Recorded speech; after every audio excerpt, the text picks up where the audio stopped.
അങ്ങനെ apple iOS 26 developer beta 5 അതോടൊപ്പം public beta 2 ഇപ്പം റിലീസ് ചെയ്തേക്കുവാണ്. സോ ഈ ഒരു അപ്ഡേറ്റിൽ വന്നിരിക്കുന്ന പുതിയ മാറ്റങ്ങൾ എന്തൊക്കെയാണ്, അതിൻ്റെ ഒരു സൈഡ് ബൈ സൈഡ് കമ്പാരിസൺ ആണ്. കാരണം ഇപ്പോൾ ഓൾറെഡി ഓഗസ്റ്റായി, സെപ്റ്റംബർ മാസമാണ് ആപ്പിൾ iPhone 17 സീരീസ് റിലീസ് ചെയ്യുന്നത്. അതിനോടനുബന്ധിച്ചുള്ള ആ ഒരു വീക്കിൽ തന്നെയായിരിക്കും ആപ്പിൾ iOS 26 ഒഫീഷ്യലി നമ്മളുടെ എല്ലാം ഡിവൈസിലേക്ക് എല്ലാ യൂസേഴ്സിനും റിലീസ് ചെയ്യും. ആദ്യം തന്നെ ഈ ഒരു അപ്ഡേറ്റിൽ ലഭിച്ചിട്ടുള്ള അപ്ഡേറ്റ് സൈസ് എന്ന് പറയുന്നത് ഇത് iPhone 16e ആണ്. അതോടൊപ്പം നമ്മൾ ടെസ്റ്റിങ്ങിന് വേണ്ടി ഉപയോഗിക്കുന്നതാണ് 14 Pro എന്നുള്ളത്. സോ ഇതിൽ ഈ ഒരു അപ്ഡേറ്റ് വന്നത് ഓൾമോസ്റ്റ് 8 GB അടുത്താണ്. ആപ്പിൾ ഇതിൽ പുതിയൊരു മോഡം ഫേംവെയർ അപ്ഡേറ്റ് കൊണ്ടുവന്നു. സോ താഴത്തേക്ക് സ്ക്രോൾ ചെയ്യുമ്പം 2.00.04 എന്ന് പറയുന്ന പുതിയ മോഡം ഫേംവെയർ അപ്ഡേറ്റും ആപ്പിൾ ഇതിൽ കൊണ്ടുവന്നിട്ടുണ്ട്. ഇനി ഈ ഒരു അപ്ഡേറ്റിൽ വന്നിരിക്കുന്ന ചേഞ്ചസ് എന്തൊക്കെയാണ്, മാറ്റങ്ങൾ എന്തൊക്കെയാണെന്ന് നോക്കാം. iPhone 14 Proയിലുള്ളത് ബീറ്റ 4 ആണ്, 16ലുള്ളത് ബീറ്റ 5 ആണ്. ആദ്യത്തെ ചേഞ്ച് എന്ന് പറയുന്നത് ഐക്കൺസിൻ്റെ കാര്യത്തിലാണ്. സോ ബീറ്റ 4ൽ ഗെയിം ആൻഡ് ഐട്യൂൺസ് സ്റ്റോറിൻ്റെ ഐക്കൺ നിങ്ങൾ ശ്രദ്ധിച്ചാൽ മനസ്സിലാവും. ബീറ്റ 4ൽ കുറച്ചും കൂടെ ബ്രൈറ്റ് ആൻഡ് ഷാഡോസ് കുറച്ച് ഒപ്പാസിറ്റി കുറഞ്ഞായിരുന്നു. എന്നാൽ ബീറ്റ 5ലേക്ക് വന്നപ്പം ആ ഷാഡോസ് കാര്യമായിട്ട് ആപ്പിൾ ബൂസ്റ്റ് ചെയ്തിട്ടുണ്ട്. നമുക്ക് ആ സ്റ്റാറിൻ്റെ ചുറ്റിനുള്ള ഐക്കൺസ് കാണാം, അല്ലെങ്കിൽ ആ ഷാഡോ ഒക്കെ കാണാൻ സാധിക്കും. നല്ല രീതിയിൽ അത് പോപ്പപ്പ് ആയിട്ടുണ്ട്. iOS 26ൻ്റെ മുഖമുദ്ര എന്ന് പറയുന്നത് ഇതിൻ്റെ പുതിയ UI ആണ്. അതാണ് ലിക്വിഡ് ഗ്ലാസ്. അതിൽ ഒന്നാമത്തെ കാര്യം എന്ന് പറയുന്നത് നമ്മൾ ജിഗിൾ മോഡിലേക്ക് പോകുമ്പോൾ ജസ്റ്റ് പ്രസ് ആൻഡ് ഹോൾഡ് ചെയ്ത് കഴിയുമ്പം നമുക്കറിയാം ജിഗിൾ മോഡിലേക്ക് ഇങ്ങനെ പോകും. ഇവിടെ നമുക്ക് ആപ്ലിക്കേഷൻസ് ഡിലീറ്റ് ചെയ്യാം, അല്ലെങ്കിൽ അങ്ങോട്ടും ഇങ്ങോട്ടും ഡ്രാഗ് ചെയ്ത് മാറ്റി വെക്കാം. എന്നാൽ ബീറ്റ 5ലേക്ക് ഈ ജിഗിൾ മോഡിൻ്റെ ആ ഒരു ഐക്കൺസ് അല്ലെങ്കിൽ ആ ഒരു മൈനസ് ബട്ടൺ നിങ്ങൾക്ക് കാണാൻ സാധിക്കും. കംപ്ലീറ്റ്ലി ഗ്ലാസ് ഫിനിഷിലേക്ക് കൊണ്ടുവന്നിട്ടുണ്ട്. ഇതിൽ കുറച്ചും കൂടെ ഫ്രോസ്റ്റി ആയിട്ടുള്ള ഫിനിഷാണ്. പുതിയ ബൗൺസി ആനിമേഷനാണ്. സോ ഇവിടെ ബീറ്റ 5ൽ നമുക്ക് ആ ഒരു കീപാഡ് ഓപ്പണായി വരുമ്പം ഒരു ബൗൺസിനെസ് തോന്നും. ഈ ഒരു ആനിമേഷൻ നമുക്ക് പലയിടങ്ങളിലായിട്ട് കാണാൻ സാധിക്കും. For example control center. So beta 4ൽ നമുക്ക് യൂഷ്വലി വരുന്ന രീതിയിലാണ്. എന്നാൽ ബീറ്റ 5ൽ വരുമ്പം നമുക്കൊരു ബൗൺസിനെസ് ഫീൽ ചെയ്യുന്നതാണ്. നിങ്ങൾ സ്വൈപ്പ് ചെയ്യുന്നതനുസരിച്ച് ആ ഒരു ആനിമേഷൻ നോക്കിക്കോണം. ഇവിടെ നമുക്ക് കാണാൻ സാധിക്കും ആ ഒരു ബൗൺസിനെസ് വളരെ വിസിബിൾ ആണ് എന്ന് വേണമെങ്കിൽ പറയാൻ സാധിക്കും. ഒപ്പം ഡിവൈസ് ലോക്ക് ചെയ്യുന്ന സമയത്തുള്ള ഒരു ആനിമേഷൻ ഉണ്ട് iOS 26ൻ്റെ. അത് എത്രത്തോളം ആളുകൾ ശ്രദ്ധിച്ചിട്ടുണ്ടെന്ന് അറിഞ്ഞുകൂടാ. ഈ ഒരു ഓൾവേസ് ഓൺ ഡിസ്പ്ലേ ഉള്ള ഡിവൈസുകളാണ് അത് നല്ല രീതിയിൽ വിസിബിൾ ആകുന്നത്. ജസ്റ്റ് നിങ്ങൾ ശ്രദ്ധിച്ചാൽ മതി, ലോക്ക് ചെയ്യുമ്പം ആ ഒരു ആപ്ലിക്കേഷൻസ് സൂമിൻ ആയിട്ട് പോകുന്നത് കാണാൻ സാധിക്കും. കണ്ടോ, ആ ഒരു ആനിമേഷൻ കുറച്ചും കൂടെ സെറ്റിലാണ് ബീറ്റ 5ലേക്ക് വന്നപ്പം. അതുപോലെ തന്നെയാണ് സഫാരിയിൽ നമ്മൾ വെബ് പേജുകൾ ഇങ്ങനെ സ്വൈപ്പ് ചെയ്യുന്നതനുസരിച്ച് വളരെ മിനിമലായിട്ടുള്ള ഒരു ബൗൺസിനെസ് അപ്പിയർ ആവുന്നതാണ്. വളരെ മിനിമലാണ്, ശ്രദ്ധിച്ച് നോക്കിയാൽ മാത്രം നമുക്ക് കാണാൻ സാധിക്കുന്നതാണ്. പിന്നീട് ആനിമേഷൻ്റെ ഭാഗമായിട്ടുള്ള മറ്റൊരു പ്രത്യേകത ഞാൻ ഇതിൽ കണ്ടത്, അതായത് ബീറ്റ 4ൽ നമ്മളിപ്പം ഈ ഒരു കീപാഡ് അല്ലെങ്കിൽ ബട്ടൺസ് സെലക്ട് ചെയ്തു, മറ്റൊരു ബട്ടണിലേക്ക് പോകുമ്പോൾ മാത്രമാണ് നമുക്ക് അവിടെ ആ ഒരു നീല കളർ വരുന്നത്. ഓക്കെ, നമ്മൾ ഓരോ ഓപ്ഷനിലേക്ക് ടാപ്പ് ചെയ്യുന്നതനുസരിച്ച് ആ ഒരു ബട്ടൺ കംപ്ലീറ്റ്ലി അവിടെ ചെന്ന് കഴിയുമ്പോഴാണ് ആ ഒരു ബ്ലൂ കളർ, ആ ഒരു ബ്ലൂ സെലക്ഷൻ നമുക്ക് അവിടെ വരുന്നത്. എന്നാൽ ബീറ്റ 5ൽ ശ്രദ്ധിക്കുകയാണെന്നുണ്ടെങ്കിൽ ഈ ബട്ടൺ നമ്മൾ പ്രസ് ആൻഡ് ഹോൾഡ് ചെയ്തു, മറ്റേ ബട്ടൺ തൊട്ടടുത്തുള്ള കോൺടാക്ട്സ് എന്ന് പറഞ്ഞ ബട്ടണിലേക്ക് പോകുമ്പോൾ തന്നെ ആ സെലക്ഷൻ അങ്ങോട്ട് ചെല്ലുമ്പോഴേ തന്നെ നമുക്ക് ഓട്ടോമാറ്റിക്കലി അത് സെലക്റ്റഡ് ആവുകയാണ്, ബ്ലൂ കളറിലേക്ക് സ്വിച്ച് ചെയ്യുവാണ്. അടുത്ത ആ ഒരു സെലക്ഷൻ ബട്ടൺ അങ്ങോട്ട് പോകുമ്പോൾ തന്നെ അത് ബ്ലൂ കളറിലേക്ക് സെലക്ട് ആവുകയാണ്. സോ ഇത് വളരെ നിസ്സാരമായിട്ടുള്ള കാര്യമാണ്. അതാണ് ഞാൻ പറഞ്ഞ attention towards details. So apple എന്താണോ ഓഫർ ചെയ്തത് അത് മാക്സിമം നമുക്ക് തരുന്ന രീതിയിലാണ് iOS 26ൻ്റെ മുന്നോട്ടുള്ള പോക്ക് നമുക്കിപ്പം ഈ ഒരു അവസരത്തിൽ പറയാൻ സാധിക്കുന്നത്. പിന്നീട് ബാറ്ററി ഓപ്ഷനിൽ കൊണ്ടുവന്നൊരു ചേഞ്ചാണ്. ഇതെനിക്ക് തോന്നുന്നത് കൂടുതൽ യൂസേഴ്സിന് ഉപകാരപ്പെടുന്നൊരു കാര്യമാണ്. ബാറ്ററി ഓപ്ഷനിൽ നമ്മൾ ടാപ്പ് ചെയ്ത് കഴിഞ്ഞാൽ ഇപ്പം ബീറ്റ 4ൽ നമുക്ക് ജസ്റ്റ് അവിടെ ഏറ്റവും ടോപ്പിൽ ബാറ്ററി പെർസെൻറ്റേജ് കാണാൻ സാധിക്കും എന്നുള്ളതാണ്. ലാസ്റ്റ് ചാർജ് ചെയ്ത പെർസെൻറ്റേജ് നമുക്ക് അവിടെ വിസിബിളാണ്. എന്നാൽ ബീറ്റ 5ലേക്ക് വന്നപ്പം നമുക്ക് സൈഡിലായിട്ട് ഒരു ഐക്കൺ കാണാൻ സാധിക്കും. നിങ്ങളിവിടെ നോക്കിയാൽ മനസ്സിലാവും, ഒരു ഐക്കൺ. ബീറ്റ 4ൽ അങ്ങനെ ഒരു ഐക്കൺ ഇല്ല. സോ ഇതിൽ എന്തൊക്കെയാണ് ബേസിക് ആയിട്ട് ഒരു യൂസറിന് അറിഞ്ഞിരിക്കേണ്ട കുറച്ച് കാര്യങ്ങളെ പറ്റിയുള്ള എക്സ്പ്ലനേഷൻസ് ഇവിടെ കൊടുത്തിട്ടുണ്ട്. സോ അതെന്താണ്, എങ്ങനെയാണ് ഈ ബാറ്ററി ലെവൽസിനെ, ബാറ്ററി സ്റ്റാറ്റസിനെ എങ്ങനെ റിവ്യൂ ചെയ്യാം, ഇങ്ങനെയുള്ള കുറേ ഗൈഡുകൾ അല്ലെങ്കിൽ ടിപ്സാണ് ആപ്പിൾ ഇതിൽ കൊടുത്തിരിക്കുന്നത്. അതെന്തായാലും നന്നായി. കാരണം കുറേ ആളുകൾക്ക് സ്ഥിരമായിട്ട് ഇതിനെപ്പറ്റി ഒരു പ്രഷറുണ്ട്, അല്ലെങ്കിൽ ഇതിനെപ്പറ്റി ഒരു കൺസേൺ ഉണ്ട്. സോ അങ്ങനെ ഓവർ കൺസേൺഡ് ആയിട്ടുള്ള ആളുകൾക്ക് അത് ഉപകാരപ്പെടും. പിന്നീട് കഴിഞ്ഞ ബീറ്റയിൽ വന്നൊരു ചേഞ്ച് ആയിരുന്നു, ഞാൻ മെൻഷൻ ചെയ്യാൻ വിട്ടുപോയൊരു കാര്യമാണ്. വൈഫൈ ബ്ലൂടൂത്തുകളൊക്കെ നമ്മൾ സ്വിച്ച് ചെയ്യുന്ന സമയത്ത് കറൻ്റ്ലി iOS 18 നമ്മൾ യൂസ് ചെയ്യുമ്പം ഇതിൽ വൈഫൈ അല്ലെങ്കിൽ ബ്ലൂടൂത്ത് ഒക്കെ സ്വിച്ച് ചെയ്യണമെന്നുണ്ടെങ്കിൽ ജസ്റ്റ് അതിൽ പ്രസ് ആൻഡ് ഹോൾഡ് ചെയ്ത് കഴിഞ്ഞാൽ വേറൊരു സ്ക്രീൻ ഓപ്പണായി വരുവാണ് ചെയ്യുന്നത്. എന്നാൽ iOS 26ൽ അങ്ങനെയല്ല. Wifi just press and hold ചെയ്ത് കഴിഞ്ഞാൽ അതിൽ തന്നെ നമ്മൾ വേറെ സ്ക്രീനിലേക്ക് പോകാതെ വളരെ ഈസിയും ആൻഡ് കൺവീനിയൻ്റ് ആയിട്ട് സ്വിച്ച് ചെയ്യാൻ സാധിക്കുന്ന രീതിയിലേക്ക് ആ ഒരു പോപ്പപ്പ് മെനു വന്നു. ഇത് ബീറ്റ 4 അപ്ഡേറ്റിൽ വന്നൊരു ചേഞ്ച് ആയിരുന്നു, മെൻഷൻ ചെയ്യാൻ വിട്ടുപോയതാണ്. പിന്നീട് ഫോട്ടോസ് ആപ്പിൻ്റെ UIയിൽ കുറേയധികം മാറ്റങ്ങൾ ആപ്പിൾ ഇപ്പോൾ കൊണ്ടുവന്നിട്ടുണ്ട്.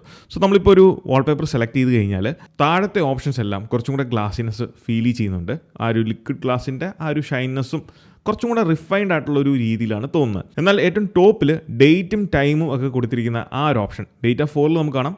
ജസ്റ്റ് ഡേറ്റ് ആൻഡ് ടൈം അവിടെ മെൻഷൻ ചെയ്തേക്കുന്നു എന്നുള്ളൂ. ബീറ്റ 5 വന്നപ്പം ആ ഒരു ഡേറ്റ് ആൻഡ് ടൈമിൻ്റെ ചുറ്റിനും ഒരു ഗ്ലാസ് ബാക്ക്ഗ്രൗണ്ട് ആപ്പിൾ ഇപ്പം കൊടുത്തിട്ടുണ്ട്. ഇതോടൊപ്പം ഷെയർ ഷീറ്റിൽ ചെറിയൊരു മാറ്റം കൊണ്ടുവന്നിട്ടുണ്ട്. പുതിയ എയർ ഡ്രോപ്പിൻ്റെ ഐക്കൺ നിങ്ങൾക്ക് ഇവിടെ കാണാൻ സാധിക്കുന്നതാണ്. ബീറ്റ 4 ആ ഒരു പഴയ ഉണ്ടായിരുന്ന അതേ ആ ഒരു ഐക്കൺ തന്നെയാണ്. എന്നാൽ ബീറ്റ 5 വന്നപ്പം പുതിയ എയർ ഡ്രോപ്പ് ഐക്കൺ വിസിബിൾ ആണ്. ഇതാണ് പുതിയ ഗിഫ് ഐക്കൺ. ഈ ഒരു ഗിഫ് ഐക്കൺ എല്ലായിടത്തും തന്നെ ആപ്പിൾ റെപ്ലിക്കേറ്റ് ചെയ്തിട്ടില്ല. ജസ്റ്റ് ഷെയർ ഷീറ്റിൽ മാത്രമാണ് കറൻറ്റ്ലി ഈ ബീറ്റ 5 കാണാൻ സാധിക്കുന്നത്. പിന്നീട് ക്യാമറയുമായിട്ട് ബന്ധപ്പെട്ട ക്യാമറ ആപ്പ് ഓപ്പൺ ചെയ്യുമ്പോൾ ഒരു പുതിയ സ്പ്ലാഷ് സ്ക്രീൻ കാണാൻ സാധിക്കും. പുതിയ അപ്ഡേറ്റിൽ ആപ്പിൾ കൊണ്ടുവന്ന ആ ഒരു ക്യാമറ മോഡ് സ്വിച്ച് ചെയ്യുമ്പോൾ നമുക്കറിയാം ഓപ്പോസിറ്റ് ഡയറക്ഷനിലേക്കാണ് ഈ ഒരു സ്ക്രോളിംഗ് ഓപ്ഷൻ പോകുന്നത്. ഈ ഒരു സ്ക്രോൾ ഓപ്ഷൻ നിങ്ങൾക്ക് റീസെറ്റ് ചെയ്യാനുള്ള ഒരു പുതിയ മെത്തേഡ് അല്ലെങ്കിൽ പുതിയൊരു സെറ്റിംഗ് ആപ്പിൾ കൊണ്ടുവന്നിട്ടുണ്ട്. അതിനുവേണ്ടി നമ്മൾ സെറ്റിംഗ്സ് ഓപ്പൺ ചെയ്യുക, അതിൽ ക്യാമറ എന്ന് പറയുന്ന ഓപ്ഷനിലേക്ക് പോവുക.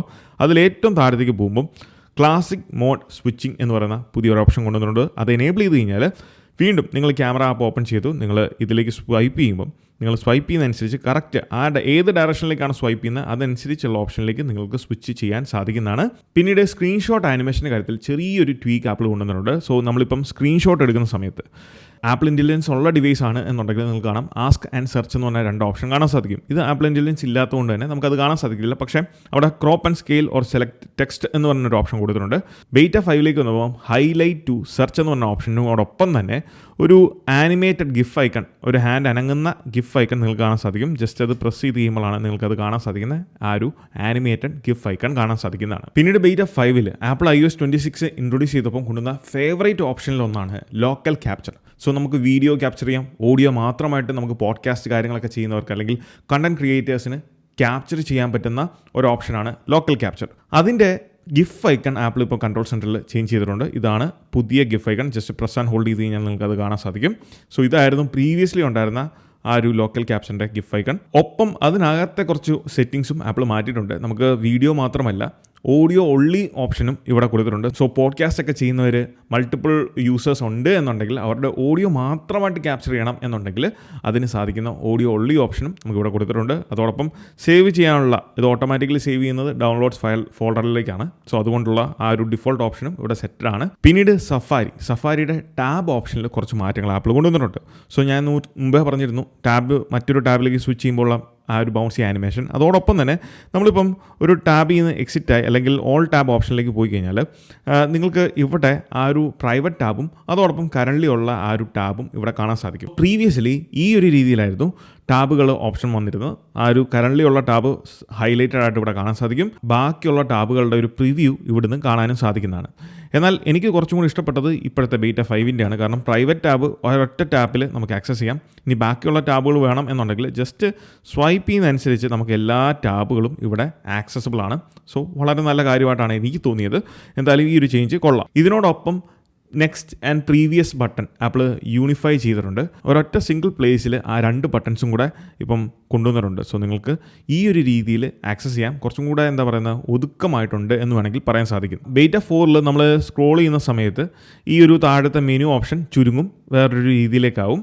എന്നാൽ ബീറ്റ 5 നമ്മളിങ്ങനെ സ്ക്രോൾ ചെയ്യുമ്പം അതേപോലെ തന്നെ മെനു ടാബ് ചുരുങ്ങും. പക്ഷേ ബീറ്റ 4 നമ്മൾ മേളിലേക്ക് സ്ക്രോൾ ചെയ്യുമ്പം ആ ഒരു ചുരുങ്ങിയ ടാബ് തിരികെ വരുന്ന കാണാൻ സാധിക്കും. എന്നാൽ ബീറ്റ 5 തിരികെ മേളിലേക്ക് നമ്മൾ സ്ക്രോൾ ചെയ്യുമ്പം ആ ടാബ് വരുന്നില്ല. ഏറ്റവും മേളിൽ, അതായത് ഏറ്റവും ടോപ്പിൽ എത്തിക്കഴിയുമ്പോൾ മാത്രമാണ് ആ ടാബ് എക്സ്പാൻഡ് ആകുന്നത്. അത് എനിക്ക് തോന്നുന്ന ഒരു നല്ല കാര്യമായിട്ടാണ്. കാരണം ചില സമയങ്ങളിൽ ഇതിങ്ങനെ സ്വൈപ്പ് ചെയ്യുമ്പം ഇതിങ്ങനെ വരുന്നത് എനിക്ക് ഒരു അനോയിങ് ആയിട്ട് തോന്നിയിട്ടുണ്ട്. ഇപ്പം അത് മാറിയിട്ടുണ്ട്. ആക്ച്വലി എനിക്ക് ബീറ്റ 5 ഈ ഒരു ചേഞ്ചാണ് കൂടുതൽ ഇഷ്ടപ്പെട്ട. കാരണം നമുക്കൊരു ഡിസ്ട്രാക്ഷൻ ഫീൽ ചെയ്യുന്നില്ല. ഏറ്റവും ടോപ്പിൽ എത്തുമ്പോൾ മാത്രമാണ് ആ ഒരു ഡിസ്ട്രാക്ഷൻ അല്ലെങ്കിൽ ആ ഒരു മെനു ടാബ് വീണ്ടും അപ്പിയർ ആകുന്നത്. അത് നല്ല കാര്യമായിട്ടാണ് എനിക്ക് തോന്നുന്നത്. പിന്നീട് 20% താഴത്തേക്ക് ബാറ്ററി ചാർജ് പോകുമ്പം പുതിയൊരു ആനിമേഷൻ ആപ്പിൾ ഇൻട്രൊഡ്യൂസ് ചെയ്തിട്ടുണ്ട്. അതെനിക്ക് റെപ്ലിക്കേറ്റ് ചെയ്യാൻ സാധിച്ചിട്ടില്ല. ഇതാണ് അതിൻ്റെ ഫോട്ടോ. ഇതിൽ കാണുന്ന പോലെ നമുക്കൊരു പുതിയ ലോ പവർ മോഡിലേക്ക് സ്വിച്ച് ചെയ്യാനുള്ള ഒരു ഓപ്ഷൻ വിത്ത് പുതിയൊരു ആനിമേഷനാണ് ഇവിടെ കൊടുത്തിരിക്കുന്നത്. വളരെ രസകരമായിട്ടുണ്ട്.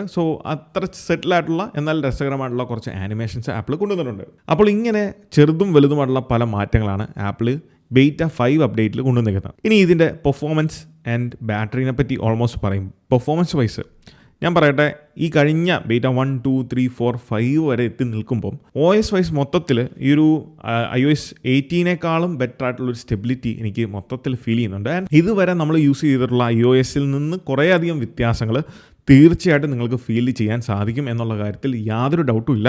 കാരണം കുറച്ചും കൂടെ കൺവീനിയൻ്റ് ആയിട്ടാണ് ആപ്പിൾ iOS 26 ബിൽഡ് ചെയ്തേക്കുന്നത്. നമുക്ക് കഴിഞ്ഞ വർഷങ്ങളിലുണ്ടായിരുന്ന പല പോരായ്മകളും ആപ്പിൾ മാക്സിമം കുറയ്ക്കാൻ, ആ പോരായ്മകളെ മിനിമൈസ് ചെയ്യാൻ, കുറച്ചും കൂടെ യൂണിഫിക്കേഷൻ ഓൾ അക്രോസ് പ്ലാറ്റ്ഫോം കൊണ്ടുവരാൻ ആപ്പിൾ ഈ ഒരു അപ്ഡേറ്റുകളിൽ ശ്രമിച്ചിട്ടുണ്ട്. അതിൻ്റെ ആ ഒരു ഫലം നമുക്ക് തീർച്ചയായിട്ടും ലഭിക്കുന്നതാണ്. സോ മാക്സിമം ബഗ്ഗുകളെ മിനിമൈസ് ചെയ്യുക, OSൻ്റെ സ്റ്റെബിലിറ്റി ത്രൂ ഔട്ട് നമുക്കൊരു ഫുൾ ഡേ യൂസ് ചെയ്യാൻ സാധിക്കുന്ന, അല്ലെങ്കിൽ ബെറ്റർ ആയിട്ടുള്ള ഡിവൈസ് കൺസ്യൂം ചെയ്യാൻ സാധിക്കുന്ന രീതിയിലുള്ള ഒരു സ്റ്റേബിൾ വേർഷനായിട്ട് വരുന്നതായിട്ടാണ് ഈ ഒരു ബീറ്റ 5ൻ്റെ അപ്ഡേറ്റിൽ എനിക്ക് ഫീൽ ചെയ്യുന്നത്. ഓവറോൾ പെർഫോമൻസ് വൈസ് ആണെങ്കിലും ആകെ ഞാനൊരു പെർഫോമൻസ് അല്ലെങ്കിൽ ഒരു ഇഷ്യൂ എനിക്ക് ഫീൽ ചെയ്തത്, ജസ്റ്റ് ഈ കൺട്രോൾ സെൻറ്ററിൽ നിന്ന് ഞാൻ ഈ ഒരു ലോക്കൽ ക്യാപ്ചർ എന്ന് പറഞ്ഞ ഓപ്ഷൻ ആക്സസ് ചെയ്തപ്പം ആദ്യത്തെ തവണ ആക്സസ് ചെയ്തപ്പോൾ ഡിവൈസ് ഫുള്ളായിട്ടൊന്ന് ഫ്രീസായി. ദെൻ ഒരു മിനിറ്റിനുള്ളിൽ ഡിവൈസ് റീസ്റ്റാർട്ടായി.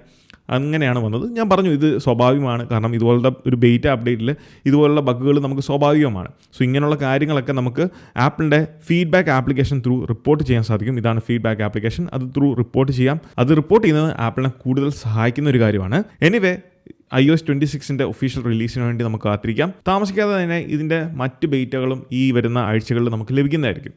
സോ ഇതൊക്കെയാണ് iOS 26 ബീറ്റ 5 ആപ്പിൾ കൊണ്ടുവന്നിരിക്കുന്ന മാറ്റങ്ങൾ. നിങ്ങളുടെ പ്രൈമറി ഡിവൈസിൽ ഞാൻ ഒരിക്കലും റെക്കമെൻഡ് ചെയ്യുന്നില്ല ഏത് ബീറ്റ ആണെങ്കിലും യൂസ് ചെയ്യാൻ. സോ നിങ്ങൾക്ക് ഡൗൺഗ്രേഡ് ചെയ്യണം എന്നുണ്ടെങ്കിൽ ഞാൻ ആദ്യം പറഞ്ഞ ആ ടിപ്പുകളും അതോടൊപ്പം താഴെ ഡിസ്ക്രിപ്ഷനിൽ കൊടുത്തിരിക്കുന്ന ആ വീഡിയോയും നിങ്ങൾ ഫോളോ ചെയ്യുക. അപ്പോൾ ഈ ഒരു വീഡിയോ നിങ്ങൾക്ക് ഇഷ്ടമായെന്ന് വിചാരിക്കുന്നു. ഇതുപോലത്തെ ഇൻഫോർമേറ്റീവ് ആയിട്ടുള്ള ആപ്പിൾ റിലേറ്റഡ് കണ്ടൻസിന് നമ്മുടെ ഇൻസ്റ്റാഗ്രാം പേജും യൂട്യൂബ് ചാനലും നിങ്ങൾ മറക്കാതെ ഫോളോ ചെയ്യുക. So once again this is Milan. Catch you guys next video. Until then, peace.